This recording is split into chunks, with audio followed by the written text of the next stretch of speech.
Hi guys, my self शिखा तिवारी और हमारा topic history का है।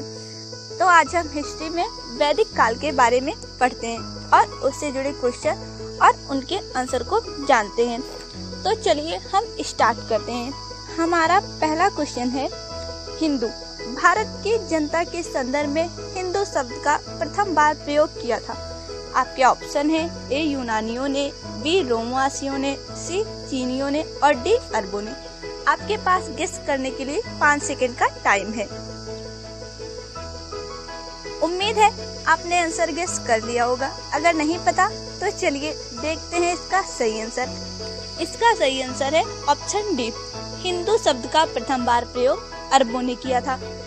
अरबी लोग सा के स्थान पर हा शब्द का प्रयोग करते थे, अतः सिंधु को उन्होंने हिंदू कहा। अल-बरूनी ने किताब अल हिंद में भारतीयों के लिए हिंदू शब्द का प्रयोग किया। आपका अगला क्वेश्चन है, निम्नलिखित में कौन सी वह ब्रह्मवादिनी थी जिसने कुछ वेद मंत्रों की रचना की थी। आपके ऑप्शन है ए लोपामुद्रा, बी गार्गी, सी लीलावती और डी सावित्री।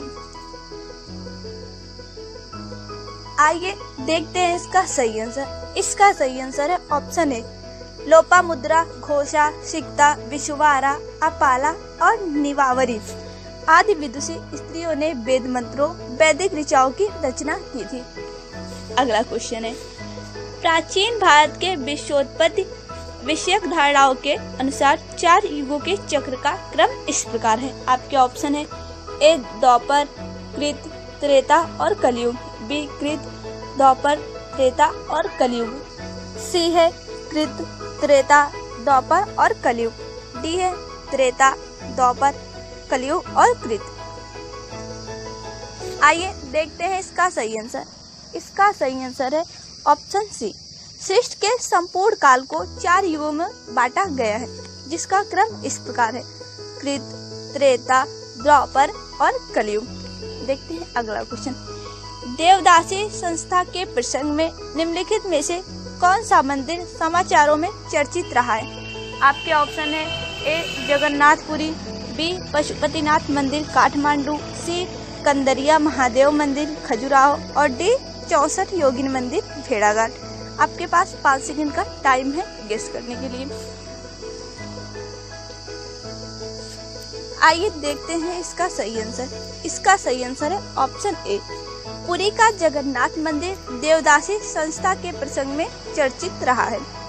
अगला क्वेश्चन देखते हैं, आरंभिक वैदिक साहित्य में सर्वाधिक वर्णित नदी है। आपके ऑप्शन है ए सिंधु, बी सुतुद्री, सी सरस्वती और डी गंगा। आइए जानते हैं इसका सही आंसर।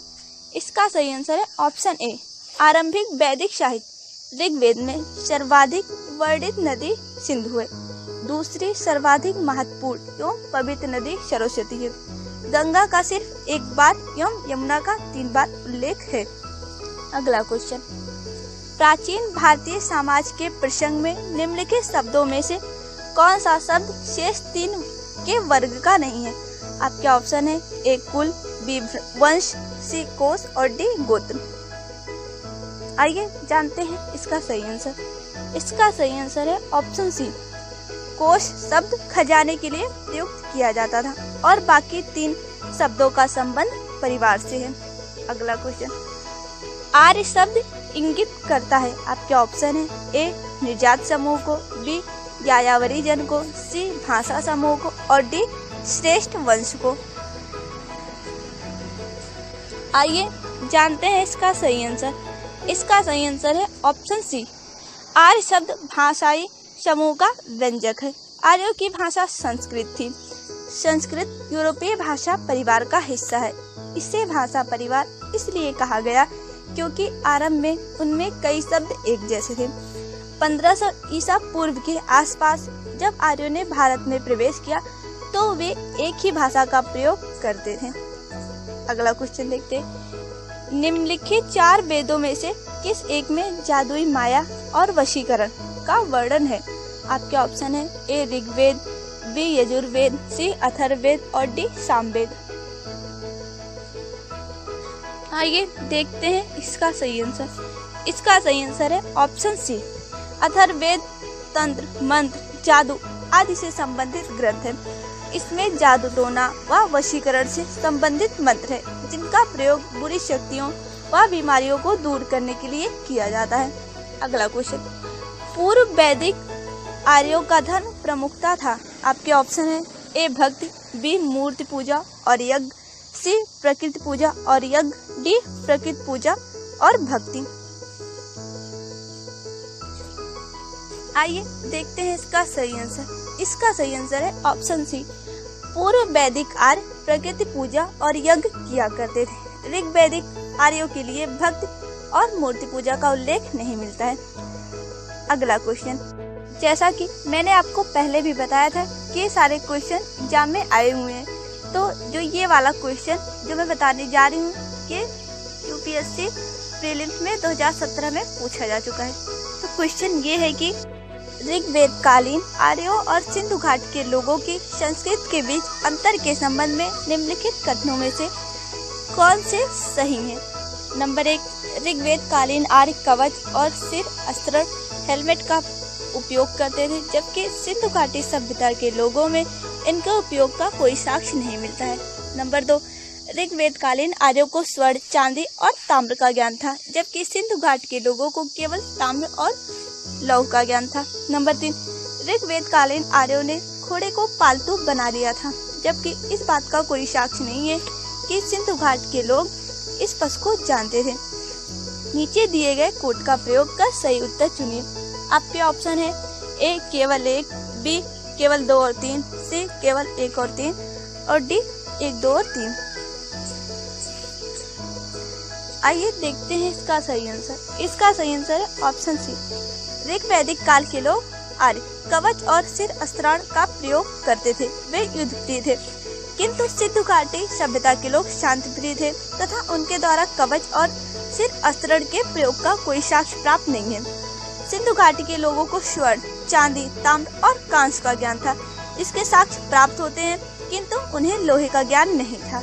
सिंधु घाट के लोग घोड़े से परिचित थे, क्योंकि सिंध स्थल लोथल से घोड़े की लघु मृण मूर्ति तथा सुर कोटदा से घोड़े की अस्थियां प्राप्त हुई हैं।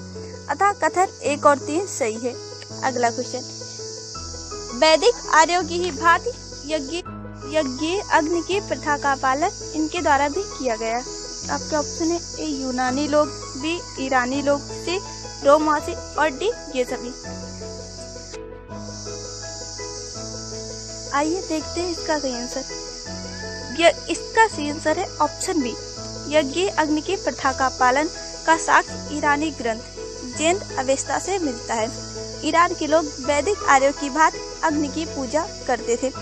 जैन अवेस्ता में अनेक भारतीय देवताओं के नाम का भी वर्णन मिलता है। वैदिक आर्यों में अग्नि का बहुत महत्व था। ऋग्वेद में अग्नि को 200 सूक्त समर्पित है और वह इस काल का दूसरा सर्वाधिक महत्वपूर्ण देवता है। तीसरा स्थान वरुण का है। अगला क्वेश्चन, निम्नलिखित वैदिक संहिताओं में से भारतीय संगीत का उद्गम किसमें से खोजा जा सकता है? आपके ऑप्शन है ए यजुर्वेद, बी अथर्ववेद, सी ऋग्वेद और डी सामवेद।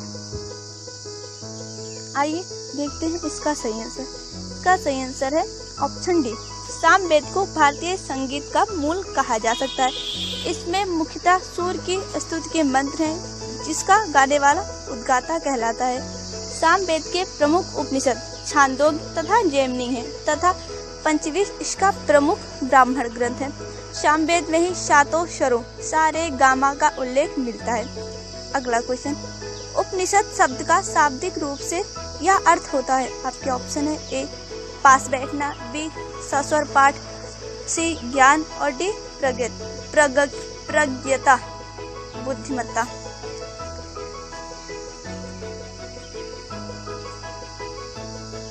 आइए देखते हैं इसका सही आंसर। इसका सही आंसर ऑप्शन ए, उपनिषद का अर्थ शिष्य द्वारा ज्ञान प्राप्ति हेतु गुरु के समीप बैठना है।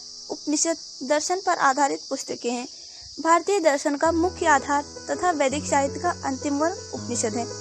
इन्हें वेदांत भी कहा जाता है। अगला क्वेश्चन, जिस मनीषी पंडित ने दक्षिण भारत का आर्यीकरण किया वे थे। आपके ऑप्शन है ए अगस्त, बी विश्वामित्र, सी याज्ञवल्क्य और डी वशिष्ठ। आइए जानते हैं इसका सही आंसर।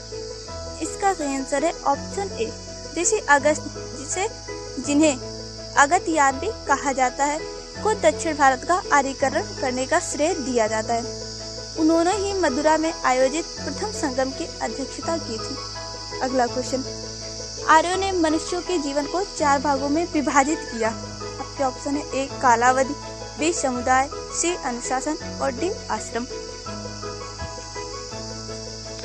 आइए जानते हैं इसका सही आंसर। इसका सही आंसर है ऑप्शन डी, ब्रह्मचर्य, गृहस्थ, वानप्रस्थ और संन्यास। ये आर्यों द्वारा वर्णित 4 आश्रम हैं, जिसे मानव जीवन को 100 वर्ष मानते हुए 25-25 वर्ष के 4 आश्रमों में विभाजित किया है।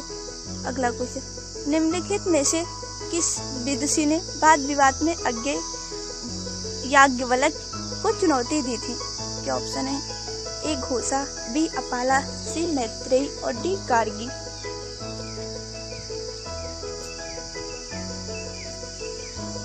इसका सही आंसर है ऑप्शन डी, याज्ञवल्क्य गार्गी संवाद। बृहदारण्यक उपनिषद में उल्लिखित है। इस संवाद से यह सत्यापित होता है कि याज्ञवल्क्य को गार्गी द्वारा चुनौती दी गई थी। घोषा एवं अपाला वैदिक कालीन विदुषी थी, जिन्होंने वेद मंत्रों की रचना की थी। अगला क्वेश्चन, प्रसिद्ध गायत्री मंत्र कहाँ से लिया गया है? आपके ऑप्शन है ए यजुर्वेद, बी अथर्ववेद, सी ऋग्वेद और डी सामवेद। आइए देखते हैं इसका सही आंसर। इसका सही आंसर है ऑप्शन सी, ऋग्वेद के 3 मंडल में वर्णित गायत्री मंत्र सविता सूर्य देवता को समर्पित है। इसके रचनाकार विश्वामित्र हैं। अगला क्वेश्चन, महाभाष्य लिखा था। आपके ऑप्शन है ए गार्गी ने, बी मनु ने, सी बाण ने और डी पतंजलि ने। आइए देखते हैं इसका सही आंसर। इसका सही आंसर है ऑप्शन डी, पतंजलि शुंग वंश के शासक पुष्यमित्र शुंग से संबंधित था। पतंजलि ने पाणिनि के संस्कृत व्याकरण पर टीका लिखा, इसे महाभाष्य कहा जाता है। अगला क्वेश्चन, आरंभिक वैदिक काल में वर्ण व्यवस्था आधारित थी। आपके ऑप्शन है ए शिक्षा पर, बी जन्म पर, सी व्यवसाय पर और डी प्रतिभा पर। आइए देखते हैं इसका सही आंसर।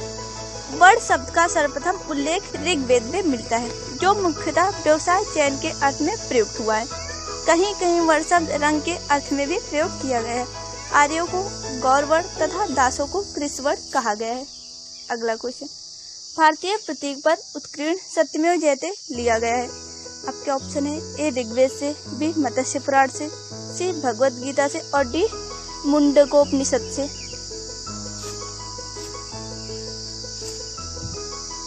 आइए देखते हैं इसका सही आंसर। इसका सही आंसर है ऑप्शन डी, सत्यमेव जयते शब्द मुंडकोपनिषद से लिया गया है, जिसका अर्थ है सत्य की ही विजय होती है। यह शब्द भारत के राज चिन्ह पर भी अंकित है। अगर आपको हमारी ये वीडियो अच्छी लगी तो इसे लाइक कीजिए, कमेंट कीजिए और दोस्तों में शेयर कीजिए। और हमें अगला वीडियो किस टॉपिक पर बनाना चाहिए